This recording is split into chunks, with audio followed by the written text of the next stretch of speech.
I'm Maya. The sound of my cousin Chloe's frantic breathing in the lobby, it still echoes in my head.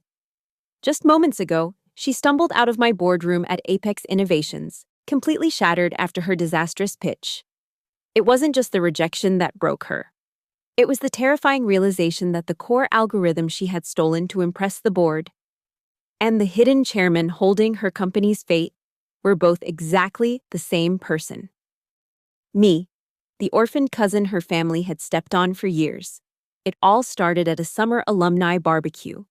It all started at an exclusive alumni summer barbecue, right in the wealthy suburbs of Seattle.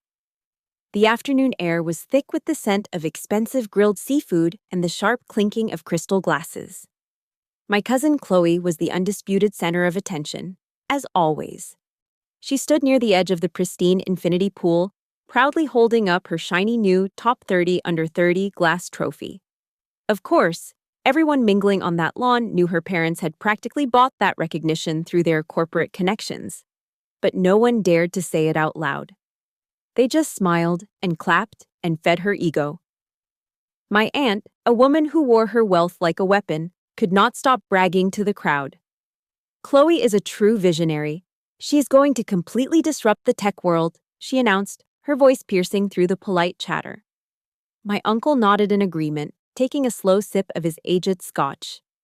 Yes, she really knows how to play the game, unlike some people who just take up space in this house, he added, his eyes darting toward me for just a split second. I was standing quietly near the patio doors, stacking a pile of empty appetizer plates. To them, I wasn't really family. I was just the orphaned cousin they had taken in out of sheer obligation. An invisible maid in the very place I was supposed to call home. I just kept my head down, and I didn't say a single word. Those sideways glances and the half-finished, passive-aggressive insults, they were nothing new. In fact, they had been the steady soundtrack of my entire life. While Chloe's massive bedroom upstairs was always overflowing with designer gifts and loud applause for every mediocre milestone she hit, my reality was a damp, windowless basement. Down there, the only source of light came from the glaring monitors of my patched-up second-hand computers. There were so many nights I sat alone in that freezing dark, staring at endless lines of complex code until my vision blurred, just letting the hot tears silently drop onto my worn-out keyboard.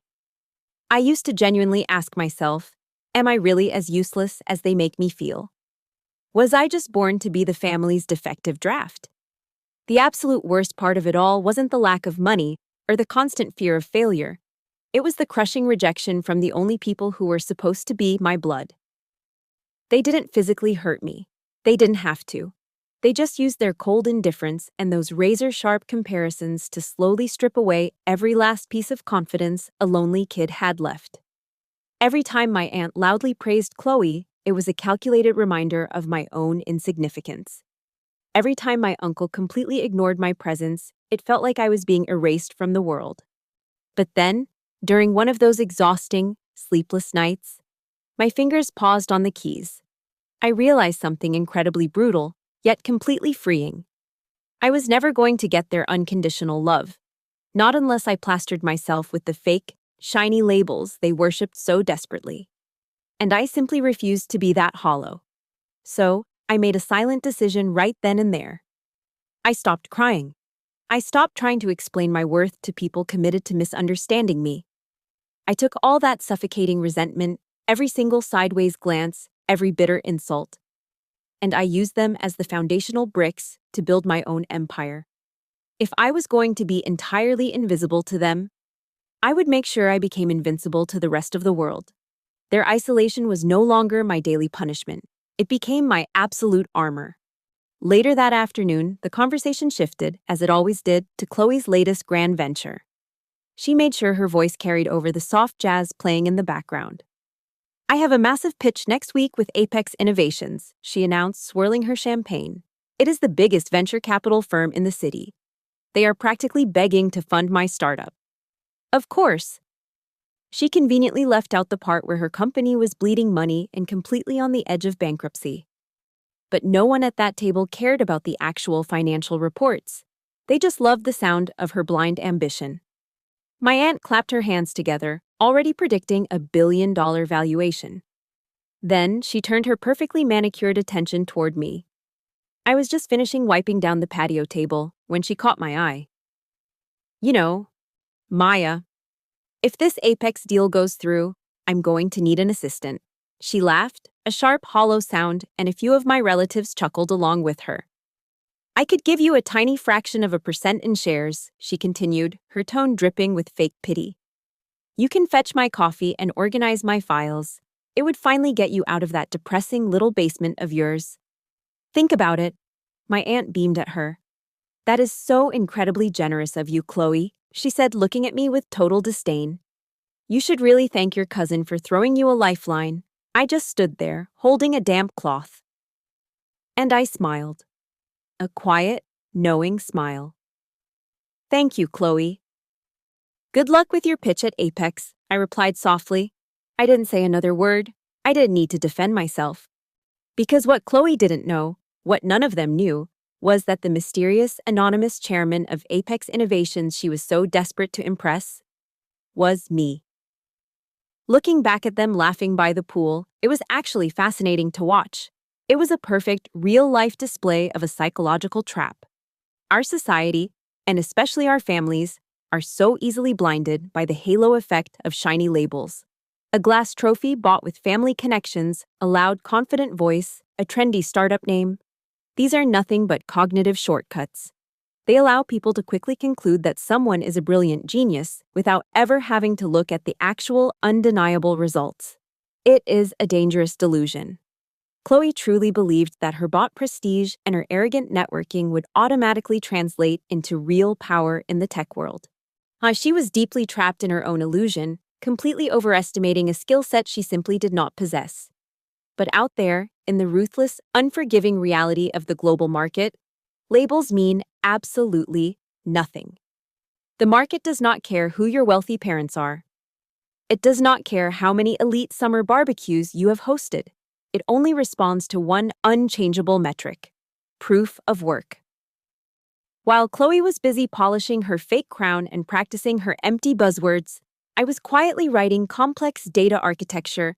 I was securing contracts and building an empire based entirely on raw, undeniable capability. When you finally strip away the loud bragging, the expensive clothes, and the bought awards, all that is left is the bare truth of what your two hands have actually built. And that is a truth you can never, ever fake. So many people love to think that success is just a magic trick, a dramatic movie twist where the underdog suddenly wakes up rich and powerful to crush their enemies.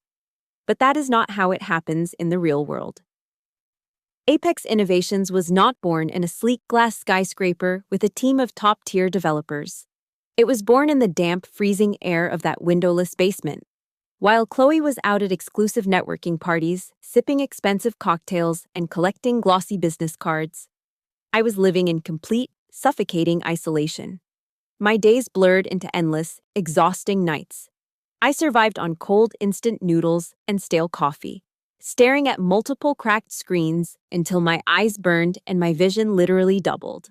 I was writing code, building complex predictive algorithms and testing massive data models for 18 hours a day. I didn't have weekends. I didn't have holidays. I didn't even know what the sun looked like on most days. I just had the relentless, deafening hum of my cheap computer cooling fans to keep me company. And the rejections, they were absolutely brutal. When I first tried to pitch my early data models, no one wanted to listen.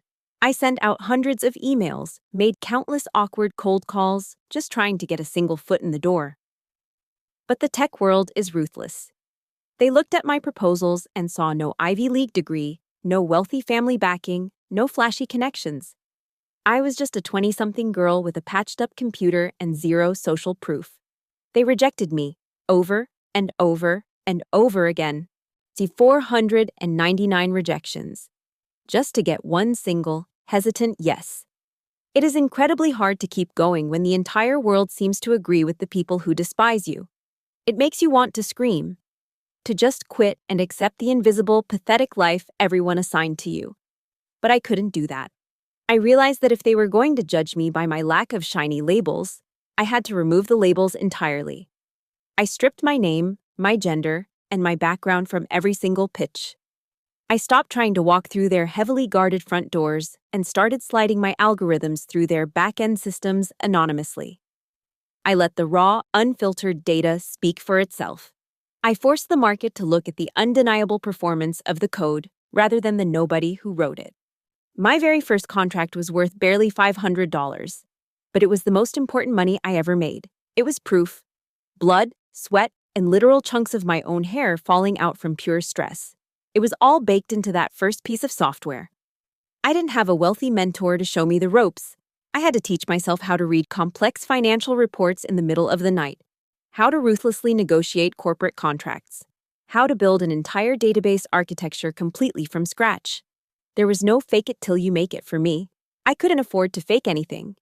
When you are at the absolute bottom, with absolutely no family safety net to catch you when you fall, your only weapon is your raw, undeniable competence. I was not pretending to be poor just so I could embarrass my cousin later. I was actually fighting for my survival. Months slowly turned into years. That $500 contract turned into a $5,000 retainer, then $50,000, then $500,000. The algorithms I built started predicting market shifts with terrifying accuracy. Massive global corporations started using my models, entirely unaware that the genius architecture they were relying on was coded by a forgotten girl sitting on a broken thrift store chair. Apex Innovations was built brick by bloody brick.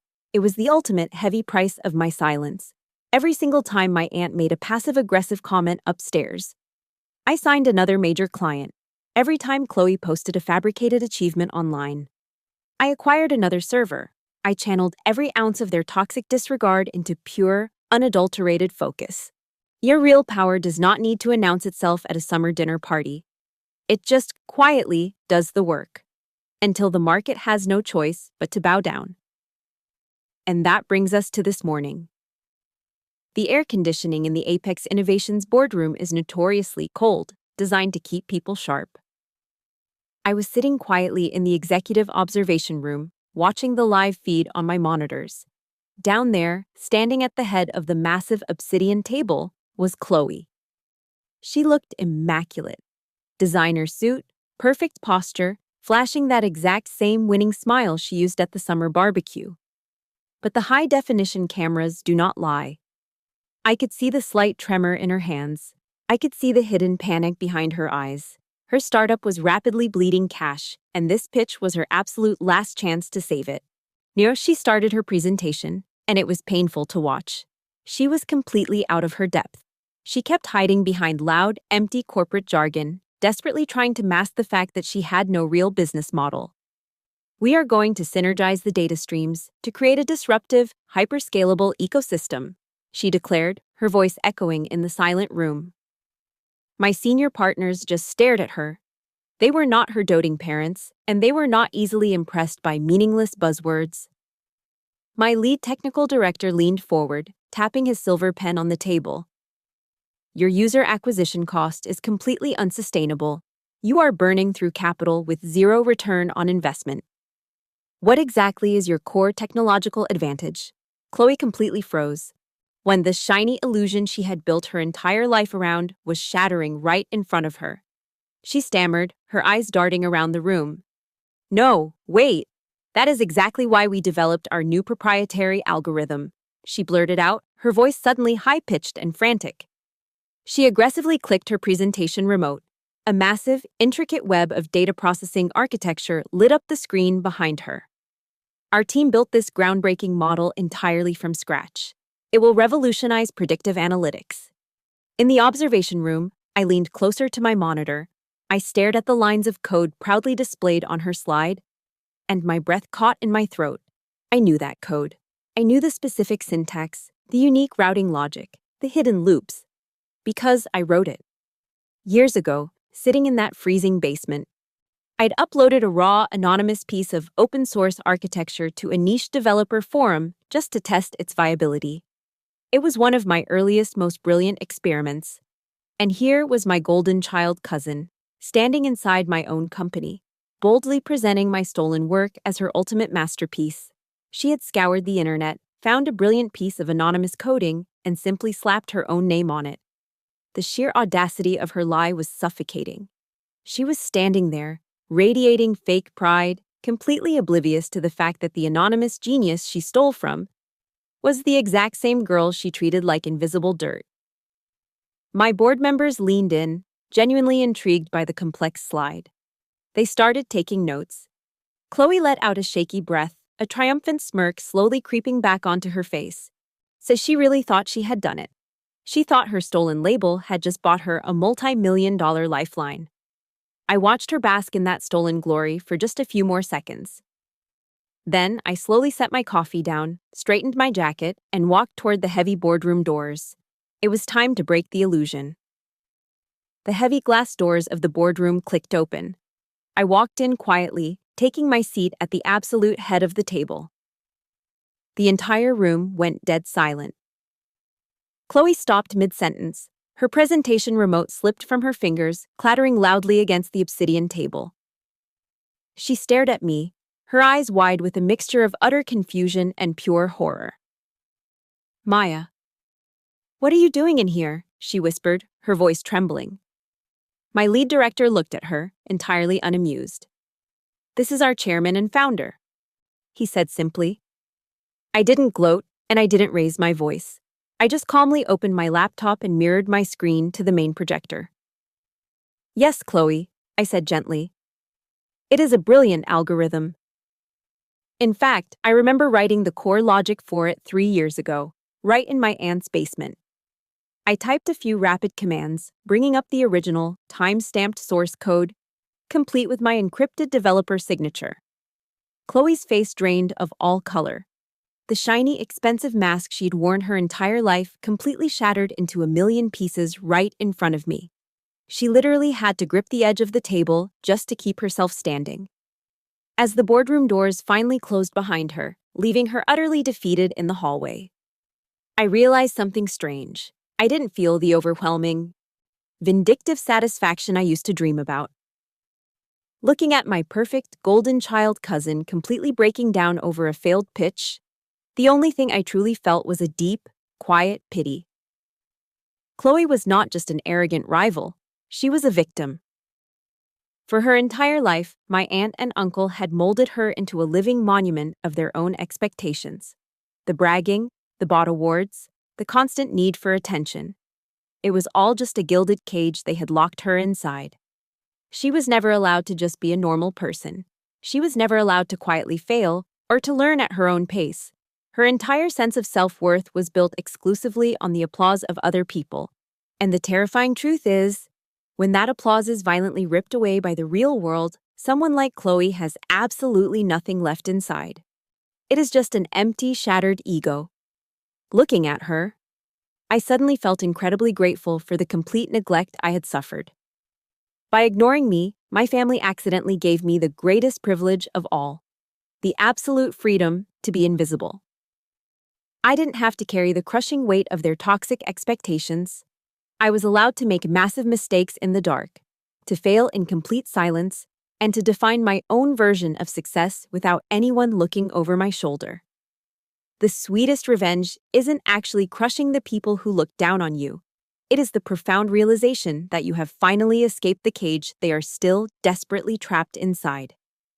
An hour after Chloe left, my phone started vibrating continuously on my desk. It was my aunt. The screen lit up with paragraphs of absolute rage, accusing me of maliciously humiliating her daughter, demanding that I fix it immediately. I read the first line, took a slow breath, and simply pressed block. Just like that, years of toxic psychological manipulation were entirely cut off. I walked over to the floor-to-ceiling windows of my office, looking down at the Seattle skyline. I didn't feel angry. I didn't feel the need to explain myself to them anymore. You see, biologically, our brains are completely hardwired to crave approval from our family. Every time you get praised, your brain releases dopamine. So when the people who are supposed to protect you constantly put you down, your natural instinct is to fight back, to argue, to do something incredibly loud just to demand that stolen validation back. But that is exactly how they keep you trapped. My greatest actual achievement wasn't building Apex innovations. It was successfully detoxing myself from the desperate need to be recognized. When you choose to build in silence, you are performing a psychological surgery on your own mind. You are severing the cord between your true self-worth and other people's flawed opinions. Instead of wasting your precious cognitive bandwidth trying to prove your value to people who have already made up their minds about you, you funnel 100% of that energy into creating undeniable results. If you are sitting in the dark right now, feeling invisible and completely underestimated, trust me, I understand. Stop explaining yourself. Stop waiting for their applause. Keep building your dreams in absolute silence. Because the most beautiful paradox of life is this. When you completely stop needing the world's validation, that is exactly when the world has no choice but to bow to you.